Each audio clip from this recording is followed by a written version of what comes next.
ಮಂಗಳೂರಿನಲ್ಲಿ ಸುದ್ದಿಗೋಷ್ಠಿಯನ್ನುದ್ದೇಶಿಸಿ ಮಾತನಾಡಿದ ಶಾಸಕ ವೇದವ್ಯಾಸ ಕಾಮತ್ ಅವರು, ಅಭಿವೃದ್ಧಿ ವಿಚಾರದಲ್ಲಿ ಯಾರೂ ರಾಜಕಾರಣ ಮಾಡಬಾರದು ಎಂದು ಚರ್ಚೆ ಆರಂಭಿಸಿರುವ ಜಿಲ್ಲೆಯ ಕೆಲವು ಕಾಂಗ್ರೆಸ್ ನಾಯಕರು ಸ್ವತಃ ತಾವೇ ಅದನ್ನು ಪಾಲಿಸುತ್ತಿದ್ದಾರೆ ಎಂಬುದನ್ನು ಆತ್ಮವಿಮರ್ಶೆ ಮಾಡಿಕೊಳ್ಳಲಿ ಎಂದರು.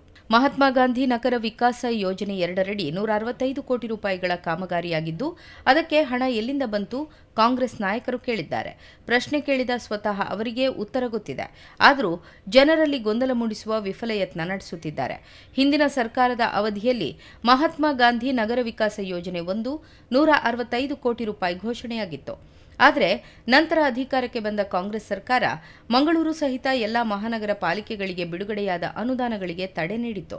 ಈಗ ಯೋಜನೆಯ ಹೆಸರಿನ ಮುಂದೆ 2 ಸೇರಿಸಿ ನಮ್ಮ ಕಾಂಗ್ರೆಸ್ ಸರ್ಕಾರ ಅಭಿವೃದ್ಧಿಗೆ ಅನುದಾನ ನೀಡುತ್ತಿದೆ ಎಂದು ಅಲ್ಲಲ್ಲಿ ಬ್ಯಾನರ್ ಹಾಕಿ ಜನರ ದಾರಿ ತಪ್ಪಿಸುವ ಕೆಲಸ ಮಾಡಲಾಗುತ್ತಿದೆ ಎಂದು ಆರೋಪಿಸಿದರು. ಹಿಂದಿನ ಯೋಜನೆಗೆ ತಡೆ ನೀಡಿ ಈಗ ಅದೇ ಯೋಜನೆಗೆ ಬೇರೆ ಹೆಸರು ನೀಡಿರುವುದು ಯಾಕೆ? ಹಾಗಾದರೆ ಇಲ್ಲಿ ರಾಜಕಾರಣ ಮಾಡುತ್ತಿರೋರು ಯಾರು? ಇದರಲ್ಲಿ ಹಣಕಾಸು ಇಲಾಖೆಯ ಅನುಮೋದನೆ ಪಡೆಯದೆ ಶಿಲಾನ್ಯಾಸ ನಡೆಸಲಾಗಿದೆ ಎಂದು ಕಾಂಗ್ರೆಸ್ ನಾಯಕರು ಆರೋಪಿಸಿದ್ದಾರೆ.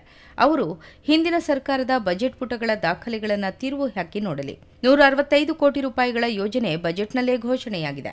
ಹಣಕಾಸು ಇಲಾಖೆಯ ಅನುಮತಿ ನಂತರವೇ ಬಜೆಟ್ನಲ್ಲಿ ಘೋಷಣೆಯಾಗಲು ಸಾಧ್ಯ ಎಂಬ ಕನಿಷ್ಠ ಜ್ಞಾನ ಇರುವ ಯಾರಿಗಾದರೂ ತಿಳಿದಿರುತ್ತದೆ ಎಂದು ವ್ಯಂಗ್ಯವಾಡಿದರು.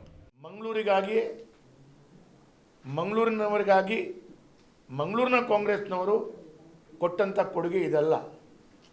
ರಾಜ್ಯದ ಎಲ್ಲ ಮಹಾನಗರ ಪಾಲಿಕೆಗಳಿಗೆ ಒಂದು ಯೋಜನೆಯನ್ನು ಘೋಷಣೆಯನ್ನು ಮಾಡಿದ್ದಾರೆ.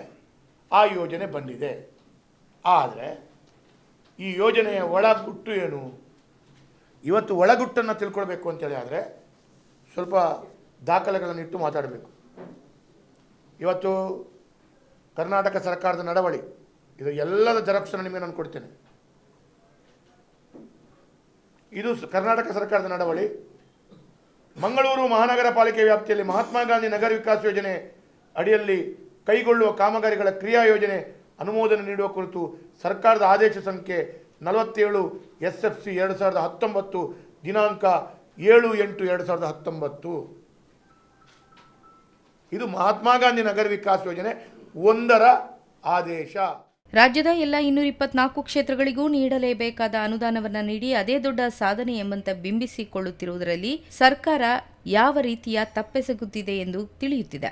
ನಮ್ಮ ಕ್ಷೇತ್ರಕ್ಕೆ ಯಾವುದಾದರೂ ವಿಶೇಷ ಅನುದಾನ ನೀಡಿದರೆ ಅದು ನಮ್ಮ ಸರ್ಕಾರದ ಸಾಧನೆ ಎಂದು ಜನತೆಯ ಮುಂದಿಡಲಿ ಎಂದು ಸವಾಲೆಸೆದರು.